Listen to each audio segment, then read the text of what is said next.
is the Better Life, Better Work show, and I'm your host, Allison Crow. I'm an intuitive life and business coach here to help you create better life and better work.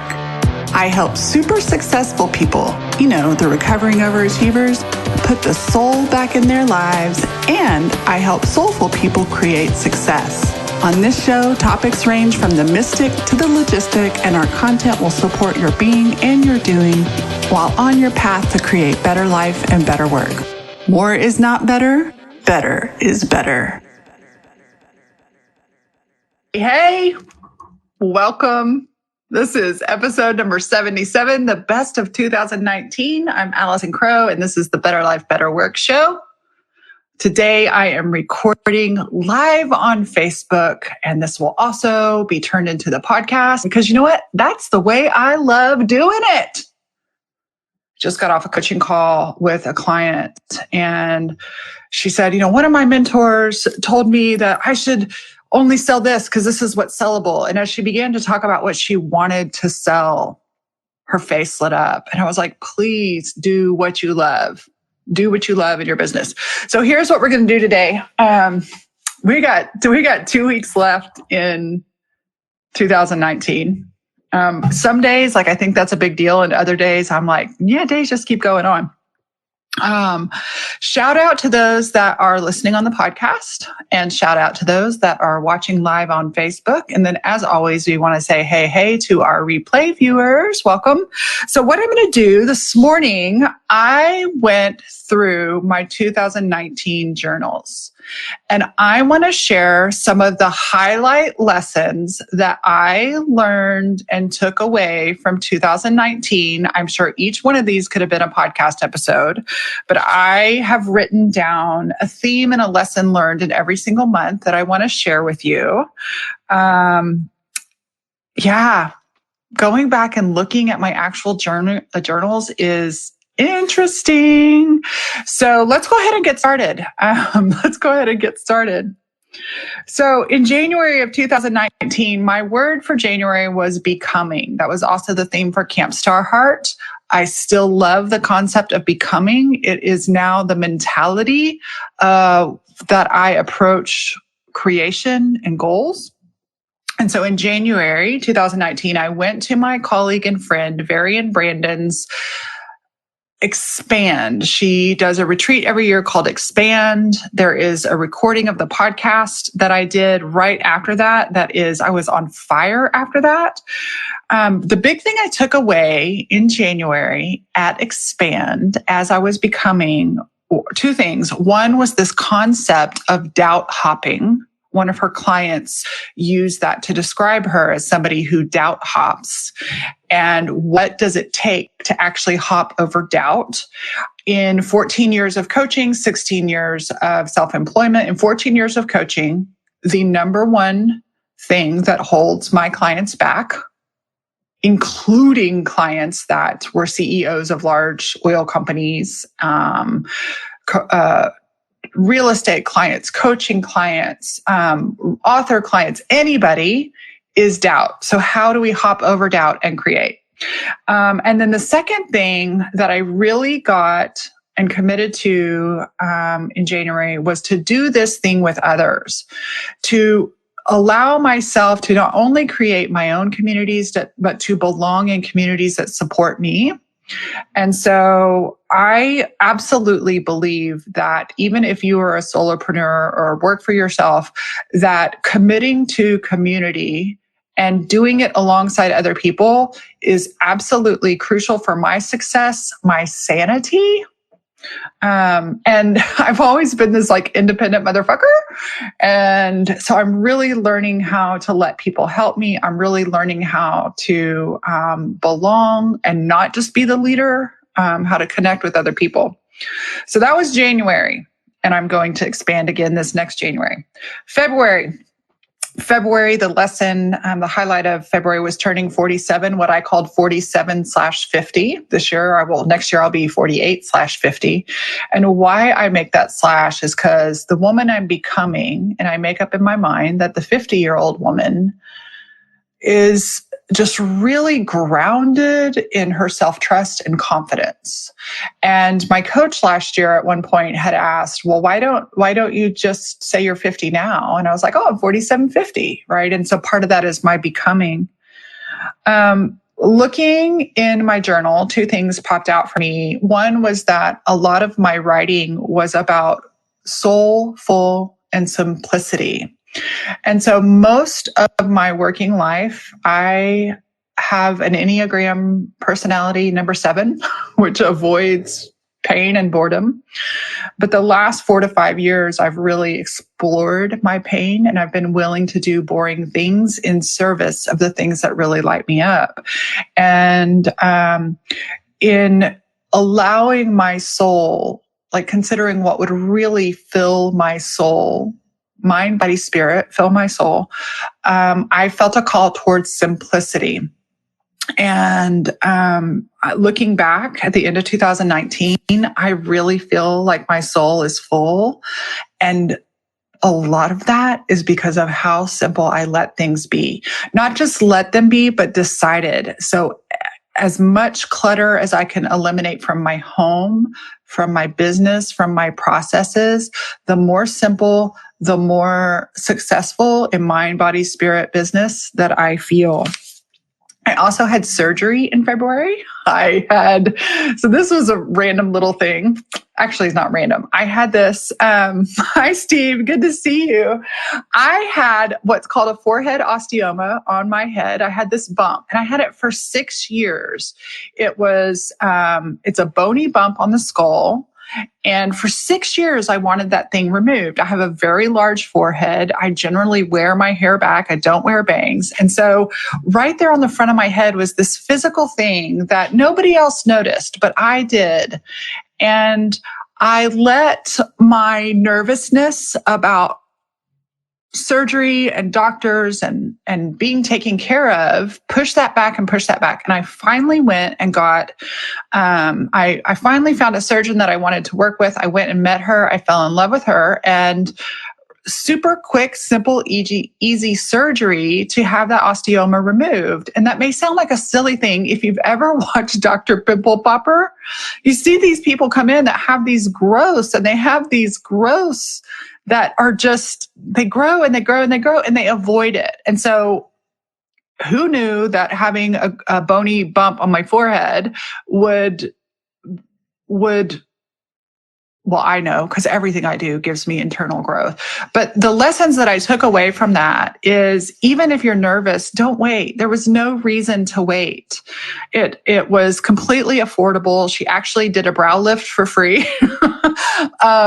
There was nothing to be afraid of. And I let my fear, not even paralyzing fear, but I let a subtle fear hold me back from something I'm so glad I did. And so I had that surgery. It also took a whole lot longer to recover than I ever thought from that surgery. I still, when I touch the surgery site, I can still feel my nerves. So all good. Glad I did that. So March, I really began, my highlight from March in my journal that as I watch and see is I really begin. So obviously I have done spiritual coaching, life coaching, and business coaching. I started out as a business coach. I really felt a pull to do deep inner spiritual work. The essence of my being. I have Just Be tattooed on my body. I have always coached from what I call the B zone. And in March, another element came into my coaching that I've heard about for years. I've been coached on, but it really sank in, was that the nervous system and understanding how our mind, body, and spirit works with the nervous system, how our thinking works with the nervous system, how the nervous system works for me and for my clients. Understanding the biology of the nervous system and combining that with spiritual, business, and life coaching has been game changing, because it really takes, it helps us understand what's normal. And a lot of times we're self-judging ourselves, and we don't really get that if we know the nervous system, then we can know how to support it and work with it. So that was March. I still use the nervous system as a big part of my coaching. I'm not an expert in the nervous system, but I know just enough to be actually really helpful to my clients, to combine it with mindset work, to combine it with spiritual work. In April, I began honing in on this concept of being a soulful mogul. And I haven't talked about it a lot recently. I talked about it in the spring. I've let it simmer for a while. And so part of this comes from this desire I have to create a certain level of success that I have yet to attain. I have attained wonderful levels of success. And there is this knowing about what mogul means to me. And I know what mogul means in the world. And so I began thinking, well, if I were a mogul, if I were a mogul, like, what is my professional identity? If I were a mogul, what does that mean to me? What are the elements of it? What's the essence of it? What are the physical embodiments? What are the aspects of it? And I was seeing a lot of moguls. So for example, somebody I consider a mogul is, of course, I cannot remember her name. Oh, perimenopause brain. Rachel Hollis. So Rachel Hollis does coaching. She does speaking. She has a clothing line. She has all these different things. And I love the idea of kind of having a variety of these things someday. But I also don't want to be on a plane every 5 minutes. Those don't align for me. And so I began contemplating what my version of soulful mogul is so that I can create my I amness in my life and my business. And I through watching other people, that I noticed that I call it lovingly jealous. When I have a bit of envy or jealousy, it's not a bitter. It's like, oh, that's waking up desire in me. And so in April, I began honing in on soulful mogul business version of my future self.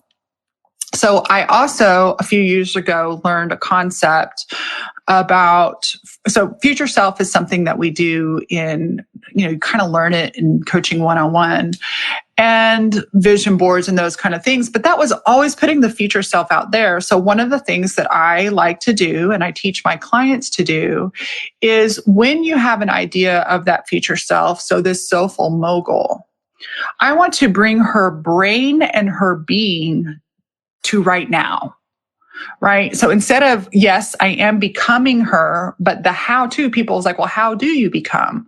Well, the brain that she has is not like the brain that I have right now. She's not solving the problems I'm solving today. She's solving different problems. And so I reach forward to that future self and I bring her thinking back to the present moment. And so I've been playing a little bit with this concept of soulful mogul. And next week, we'll be talking about what that means more to me. And so what's interesting is one of the things that I knew about my future self is that she had more help. Because like I said earlier, I've been very independent. She had more help. So this leads me to May. May was Camp Starheart, my annual open to the public live event. It's like a summer camp for small business owners, where we do deep coaching, we do embodiment work, and we do a whole lot of fun and playing too. And I do a lot of live coaching in the room. And then my clients are always reflecting something amazing back to me. And my clients, in the process of talking about becoming, which was the theme for Camp Starheart, my clients helped me realize, here I am delivering to them and they're teaching me that I am becoming a woman who allows high level help. So in the past, I had certainly allowed for VA help. I had, I have housekeeping help. I have help for things that I don't want to do. But until this year, I had never allowed someone to take over the reins of some of the things that I do.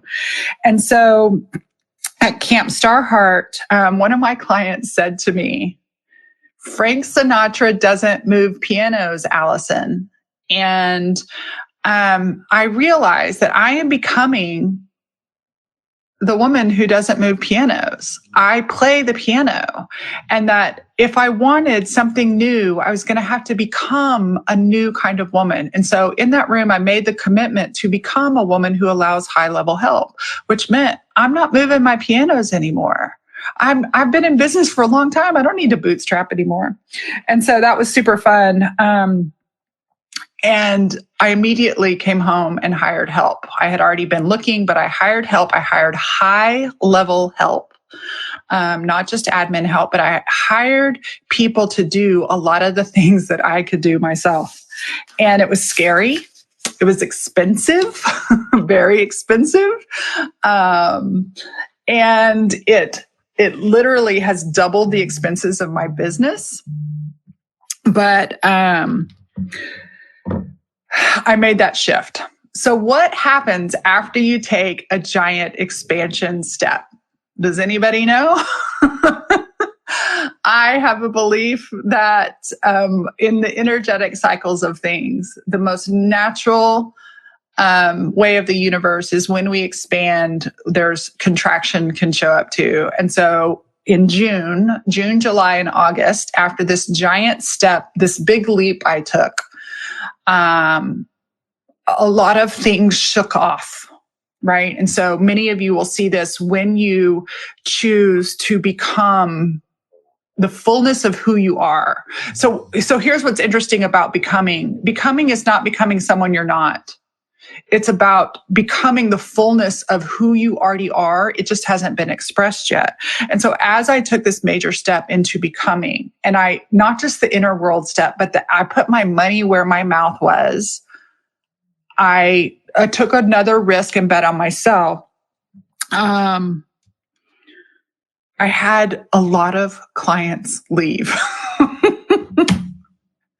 And right after I had like some of my favorite clients, I thought they would be long timers in our coaching membership, and they all left.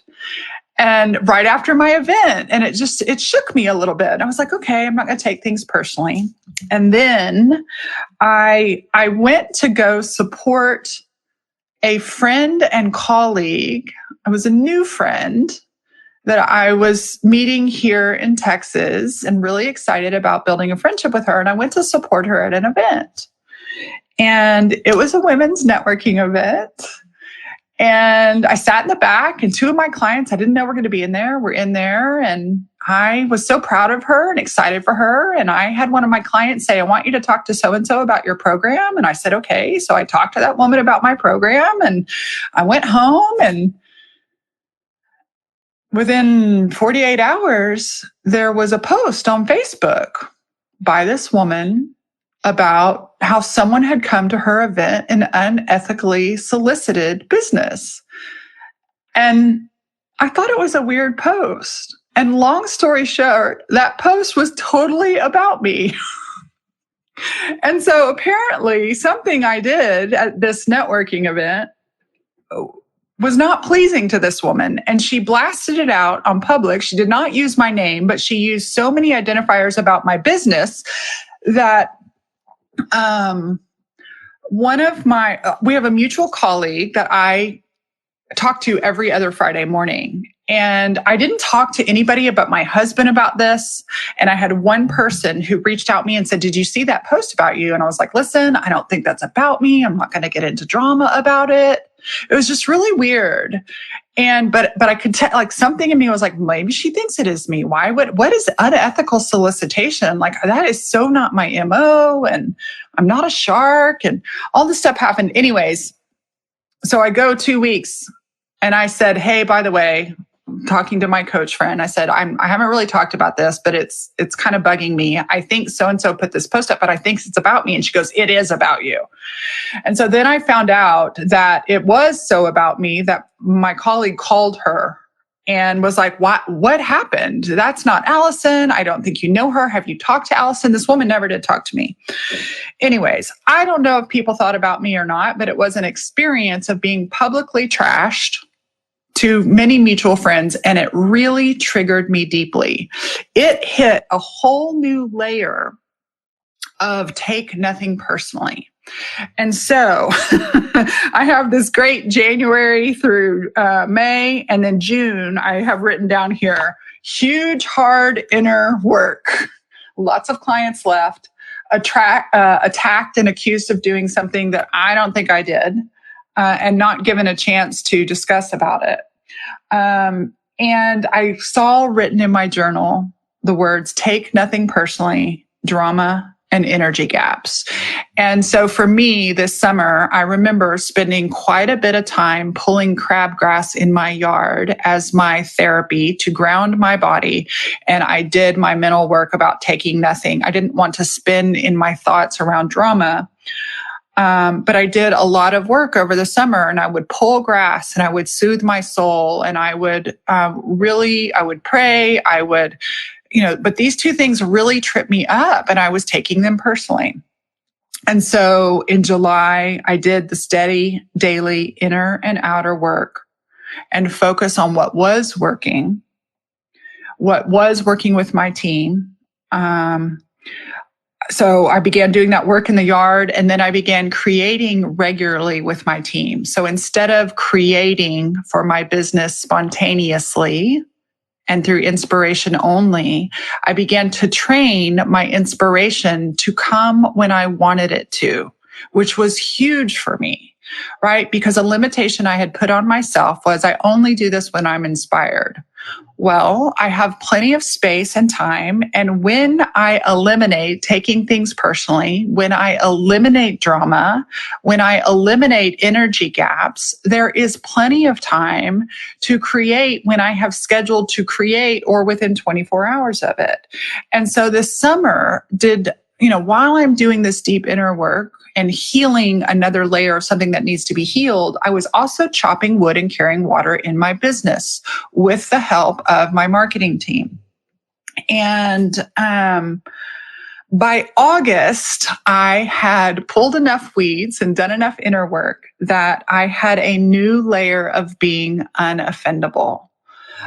Coming out of the long, hot, slow summer, I began to notice that my inner being and confidence, while it had been shaken in June, felt more wide and grounded and peaceful and willing to let other people be freaky deaky nutso. Because sometimes I'm freaky deaky nutso. But I have written down here, August was a new layer of being unoffendable. And I realized, thanks to my friend Varian, the concept of being unoffendable. Being offended is a personal, it's a self-inflicted wound, she says. So September, what I noticed after all that, because I'd been focusing so much on this inner work and doubt, shame, blame, guilt, feeling like I did something wrong, hurting other people, all this inner work. September was like, hello, have you tapped into your desires? And so I noticed in my journal, I could get easily distracted from my desires. Let me see what I wrote down here. September, desire, easily distracted. I gave myself a fresh start after that long, slow summer of deep inner work, right? The contraction after the big expansion. And what I do love about the contraction, I've been in business, I've been alive long enough to know that ebb and flow, there's always ebb and flow. And so helping me get through the ebb was being kind through the ebb, supportive through the self-supporting through the ebb, reaching out to people I know. Beating yourself up when you are in the ebb or contraction is useless. It does not serve, right? I think have learned over the past 3 or 4 years to really honor the shadow and still show up instead of beat myself. So September was a fresh start. I tapped into my desires. I re-tapped into my vision, mostly the essence of my vision. I have found that for me, when I focus on the essence of my vision versus specifics, that specifics contract me, but the essence really supports me. And I made a commitment to work with a new coach. Actually, she was the leader of my leadership group, and I decided to join her high-end mastermind.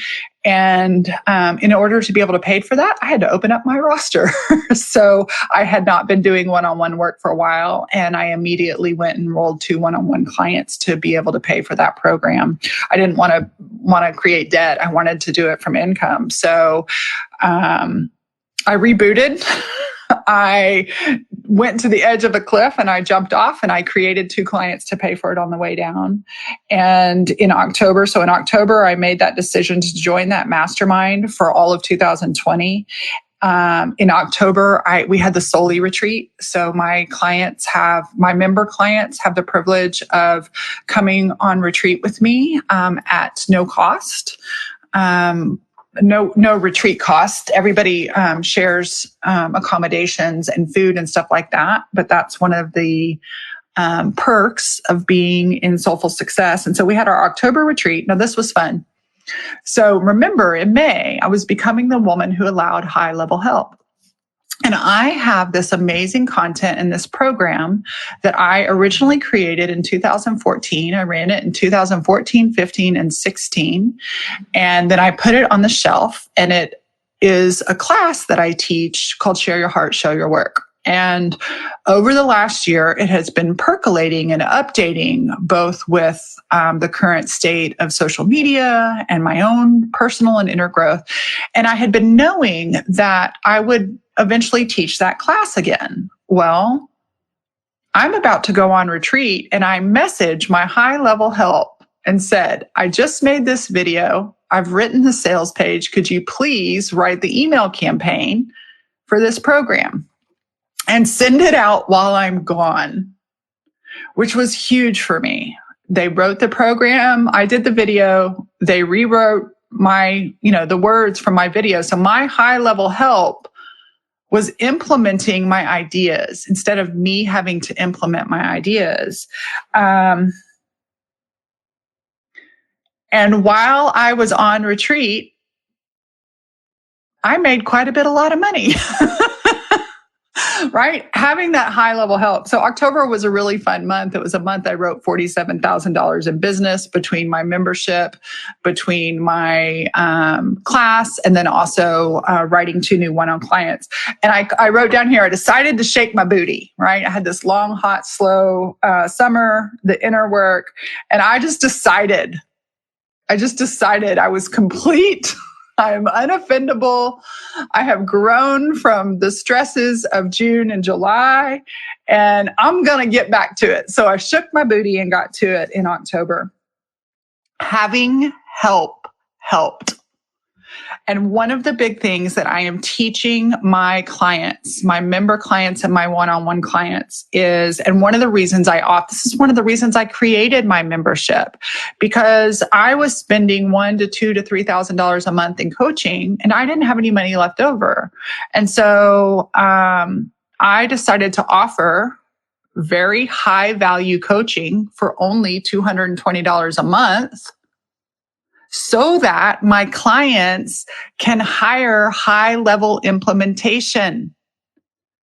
Implementation is, if I could go back and do one thing, I would have help implementing my ideas faster. Because when you're the idea generator, you're the idea implementer, and you're the client server, that is exhausting. And so I reallocated my coaching budget and spent some time working in high value programs that offered a lower fee, which is the opposite of what a lot of people in my industry do.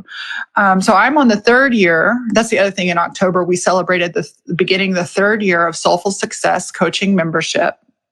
I totally want you to join, and the doors are going to be open December 22nd, and they are going to be open for a very short while. And so you can come and work with me to get amazing life, business, spiritual coaching on demand, essentially, and have money left over to implement things. One of my clients was so cute a couple of weeks ago. She was like, I was thinking about joining this $37,000 or $27,000 program. And she goes, I realize I have everything in here with you. And I said, yeah. And if you got $27,000 to spend, let's get you some help implementing. And she was like, oh, you mean I don't have to sit 6 hours behind my newsletter? I said, no, honey, you don't. Right? It is a lot. The idea maker, the implementation person, and the client service, it's a lot. And so for years, I've been doing all of those, and it was overwhelming and exhausting. And becoming a person who allowed high-level help changed everything. And so that's one of the things I really want to encourage my own clients to do is let's get you this high level coaching strategy, inner work, outer work at $220 a month. And then let's leave some over for your budget for you to implement so that you can implement not just getting high level help, but when I mean high level help is the work that my high level help does creates profit, right? We like profit. Okay. So November, I went to a sales event. I love sales. I think one of the things I saw in my journal was like taking back sales from slimy people. I notice a lot of heart-centered gardener people out there that are overwhelmed by sales, or they have really distorted mindsets about it, because we all have wounds about sales.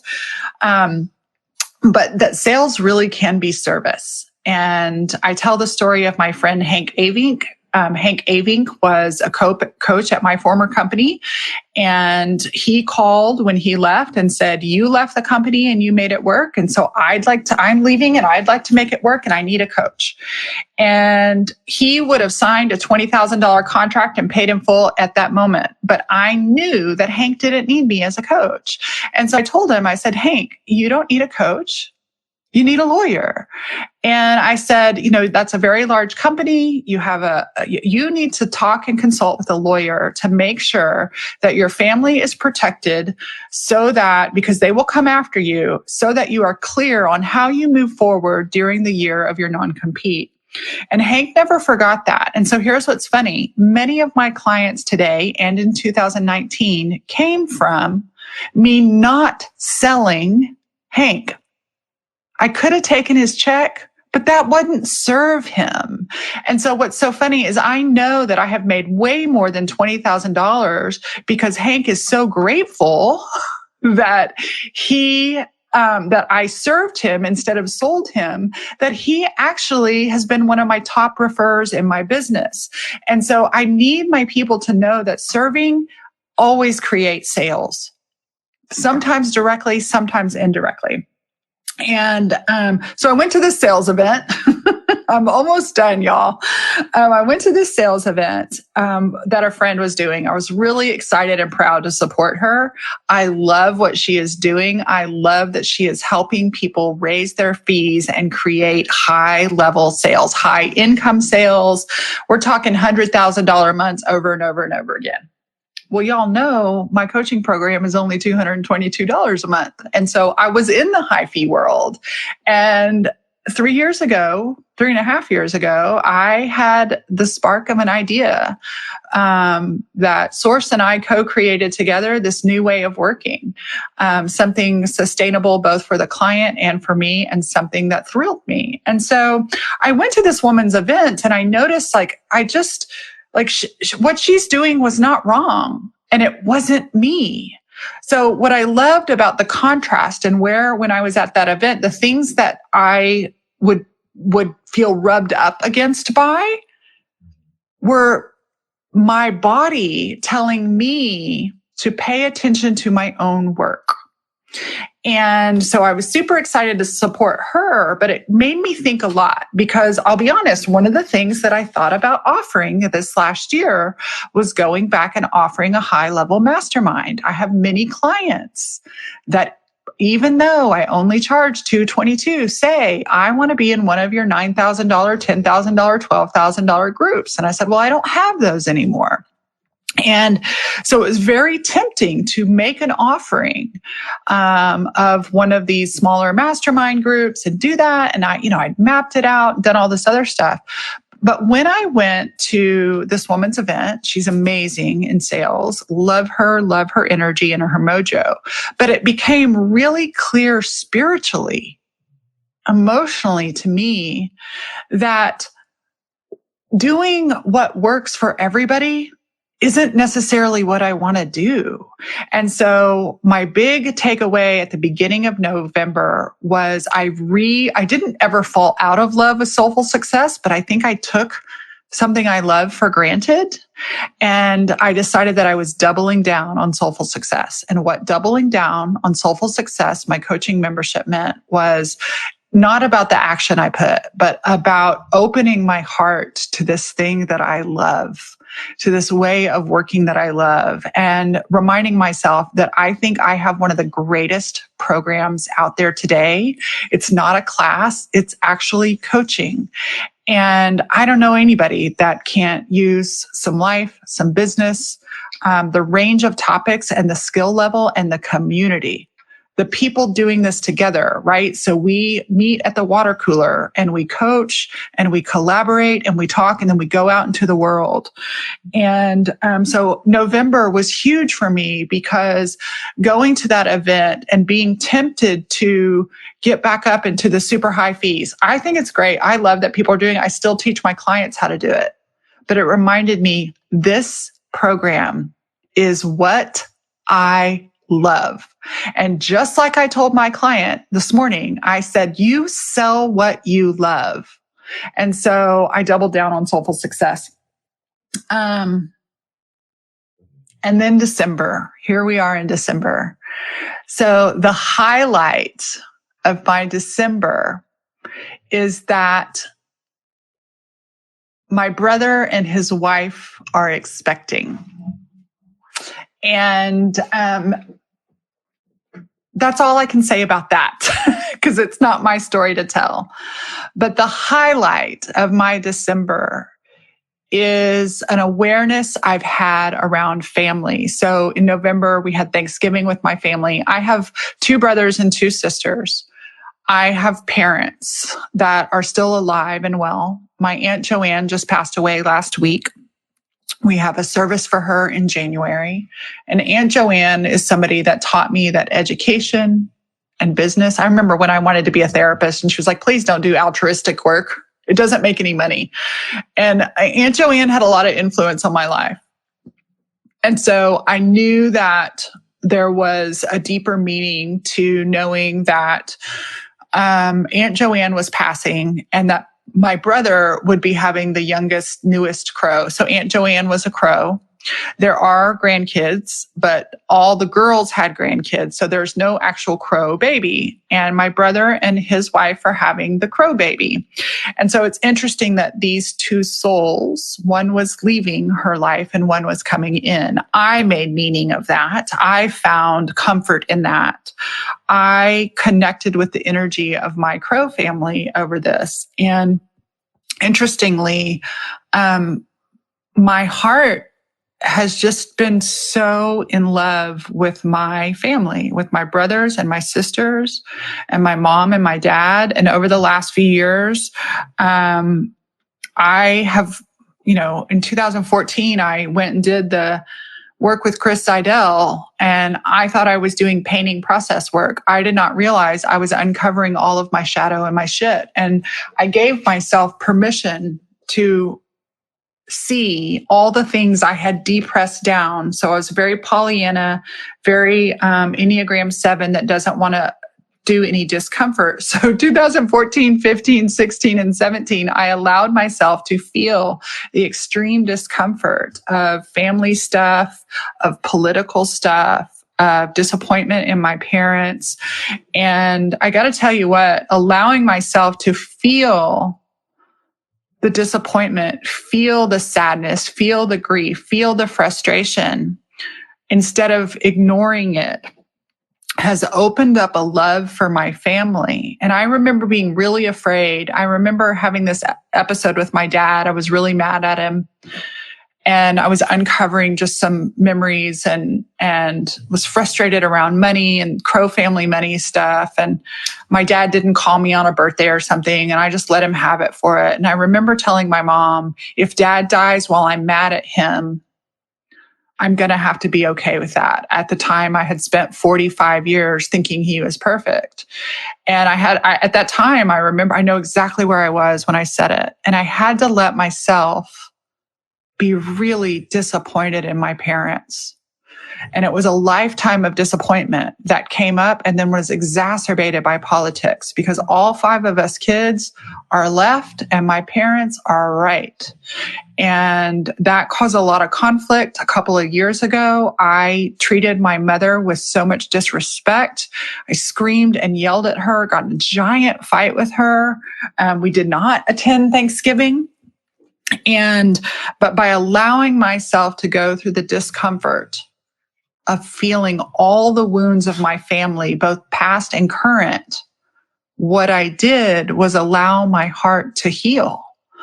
And so as uncomfortable as it was, and what I'm noticing the last 2 years, and especially this year with the new baby coming, is that my love and respect for my family is even deeper because I was willing to look at and feel the disappointment. Now the good times feel even better because I allowed myself to be angry at my parents. I allowed myself, and I don't have to hold that anger against them, but it was stored up and ignored for so long. It was depressed down, right? And so, as I sit, I'll share, I know the podcast people can't see this, but this is my family last Thanksgiving. So it's my immediate family, all the brothers and sisters, the sisters with their husbands and kids, my brother with his almost wife, and then my cousin Clay Crow and his wife and son are all in this picture. And then me and Bill, our bonus kid, my bonus kids are not in this picture. But I have it sitting here, and I just, in 48 years, I've had so many feelings about my family. And the feelings that I have today towards my family are so pure. It's a pure kind of love because it's both the beautiful and the ugly. It's both the light and the dark. And so as I close out this year, one of the things I often find fault in myself for is that I don't have a lot of family goals, that everything is so much around business. My business is my baby. And so a lot of times I'll really, not a lot, but every once in a while I can subtly shame myself into, you have no life. It's just your business. Well, spirits let me know that this is part of my purpose is a lot of things, but that the baby I was supposed to have was rescue dogs and this business, and that I get to be another kind of mother and healer and helper through my business. I get to heal myself and heal my family stuff. I get to heal my marriage, and that there are so many ways to be a mother. But what I didn't expect and never planned for in 2019 was to fall in love with the Crow family all over again, deeply, wildly, and genuinely. And that is my December highlight. And after I close this podcast, I'm going to go grab lunch and I'm going to the hospital. And next week, I'll have more news to tell you because it will be public. But after I close this podcast, I'm going to the hospital to meet somebody. And my heart couldn't be happier. So that is 12 months of the highlights of 2019. Know that some of the highlights were hard. And if I hadn't gone through the shadow seasons and the loss, I wouldn't feel the exquisite joy in both life and business that I do now. So thank you for those of you who are listening. Thank you to those of you who are alive. I've seen your comments, but because I recorded a podcast, I'll come back later and interact with you. I see some of my clients here watching and listening, and I am so grateful for our partnership. And I look forward to being in that partnership in 2020. If you can hear my voice cracking, in 2010, I filed for the LLC of my business, and I called it Soul-Full Living LLC. And here I am today. I live in a neighborhood that I don't really love, in a house that I do love. And I have a business and human beings and relationships, some like Denny right there that I knew 10 years ago from the real estate world, some like Jody, some like Nella, some like Farah that I have met within just the past few years.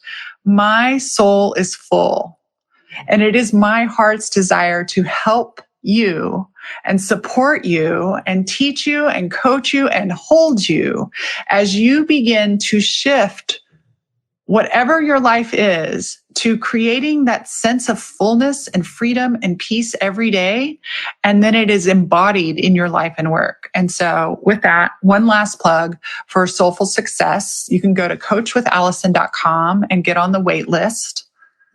You can actually go ahead and hit the application button if you scroll past the wait list. We are opening the doors on December 22nd. So thanks for spending time with me today. This will be live on the podcast. Thanks for listening. I would love to hear some of your highs and your lows that helped you grow in 2019. I think your story is neato. Thank you for listening to mine. And I would love to hear a slice of your neato story and what some of your highlights and best of 2019 were. Love you guys. Bye-bye. As always, thanks for listening. Totally appreciate you thinking about somebody who might really love this episode and you sharing it with them. Also, I always appreciate your reviews. It's like podcast currency. It's like a tip in the jar saying thanks. And finally, if you want to share on social media a screenshot or any insights you get from listening to this episode, I will totally respond. You can share with the hashtag #BetterLifeBetterWorkShow. This show is sponsored by my 3 rescued dogs, Leroy Brown, Clementine, and Rocky Potato. They're here to remind you to consider adoption when you get your next pet. More is not better, better is better.